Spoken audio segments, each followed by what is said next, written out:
During last 70 days of Ukraine-Russia war, not a single Iskander interception was recorded. For the entire period of the Russia-Ukraine war, not a single Iskander short-range ballistic missile interception was recorded.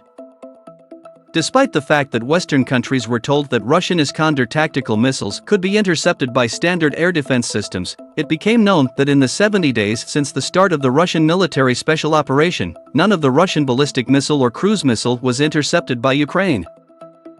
To date, not a single case of interception of cruise tactical missiles by Ukrainian air defense systems has been recorded, which means that despite a number of loud statements from the Ukrainian authorities and the armed forces of Ukraine, not a single successful interception of these missile weapons has been carried out. Despite the fact that air defense systems are still deployed in the west of Ukraine and there are a large number of radar stations, the Ukrainian military has never managed to intercept the Russian Iskanders. It is likely that Ukrainian air defense could see Russian missiles, but there were obvious difficulties with interception, said by Russian expert. Apparently, the situation is also with the Russian caliber cruise missiles. The flight of these missiles has been repeatedly recorded. However, due to the characteristics of these cruise missiles, it is almost impossible to intercept them, in any case, with the air defense systems that are in service with Ukraine. The Iskander M missile uses highly mobile launchers, each carrying 2 missiles, which are located across the Ukrainian border in Russia and in Belarus, and there is evidence they began to be moved into position well ahead of the invasion being launched. The missile has so far seen extensive use in the conflict, the Pentagon having assessed that as many as 100 were launched in only the first hours of fighting on February 24.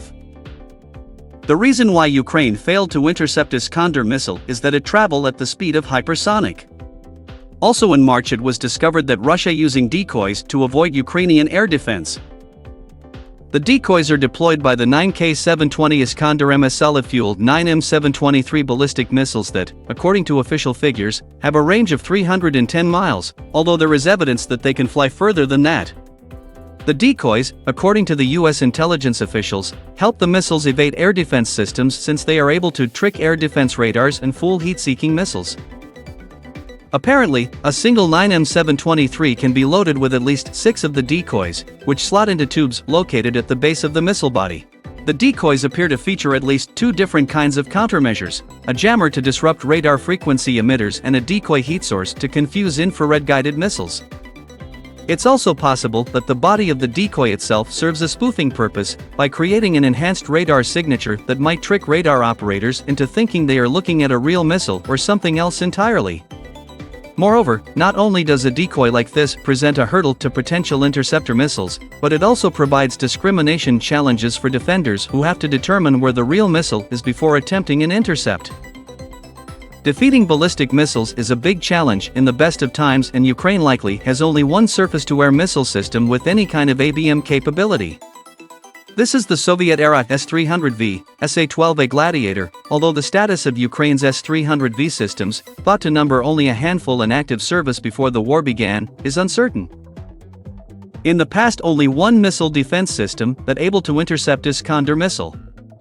During the Nagorno-Karabakh War, our Armenian Iskander ballistic missile was shot down by Azerbaijan by using Israeli-made Barak 8 and Maris AM.